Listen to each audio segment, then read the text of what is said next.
Hi there, I'm a pig and here's my story. You might expect that my life is like the pig in the movie Babe, full of playful moments with other animals, but that's not my story at all. My life started out rough, and it's only gotten worse. See, just like nearly all pigs in the United States, I was raised on a factory farm. I was born on a hard, wet, urine-soaked floor with my 9 siblings. My mother was confined in a farrowing crate, so tight that she couldn't even turn around. She'd already gone through 5 pregnancies by the time I was born, and she's never had a single moment outdoors.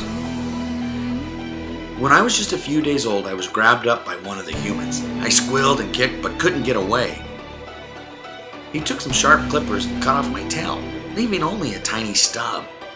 Then he cut open my scrotum, tearing out my testicles.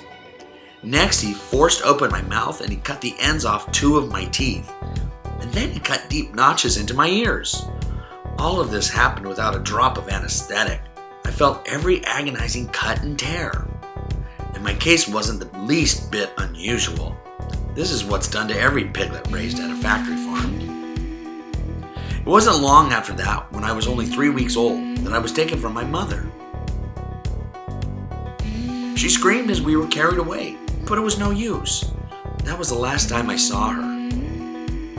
I was taken to another building, and for the next 7 weeks, I was stuck in a terribly crowded pen with more than 20 other pigs.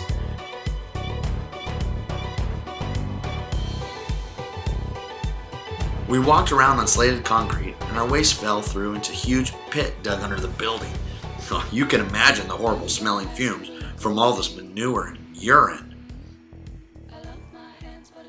After a few more traumatic location transfers, I was given a shot of a drug called ractopamine, which caused my body to start putting on more muscle.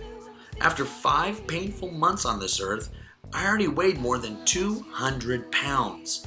I was in terrible health. I had trouble breathing because the ammonia-choked air had eaten lesions into my lungs.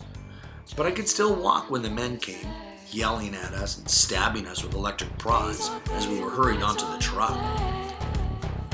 There were little holes in the sides of the truck, and I had moments where I could see humans, warm in their neighboring cars, peering back into my eyes as we were being trucked through the freezing cold. And that brings me to now. The truck just pulled up to a building, and I'm terrified.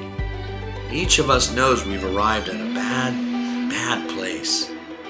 All the pigs around me are panicking. I feel a shock as a man shoves an electric prod into my back and I fumble forward off the truck, landing in a pen. The gate opens and I desperately try not to go through it, but the men with electric prods force us forward into a chute. I land in a small chamber with several other pigs. The chamber lowers down and our air turns to a noxious gas. I frantically try to climb out and reach fresh air, but the horrible gas is inescapable. It hurts to breathe.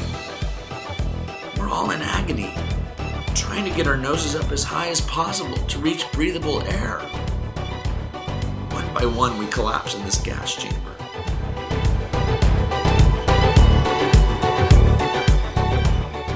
After he passes out, his body is hoisted into the air by his hind leg and his throat is cut. The blood and life drains from his body. He's disemboweled, skinned, and then butchered for bacon and other cuts of meat that soon make its way to the grocery store, neatly packaged in cellophane with no indication of the life it once was. Too few of us consider the source of our food, but please remember that when we eat bacon, ham, sausages, or other pork products, our food had a face and a story, and that story didn't have a happy ending, a happy middle, nor a happy beginning. But we can each help create a better story. We can create a story in which humans treat other animals with kindness rather than cruelty. By choosing vegan foods, we can prevent unimaginable amounts of cruelty and suffering and help build a kinder world for us all.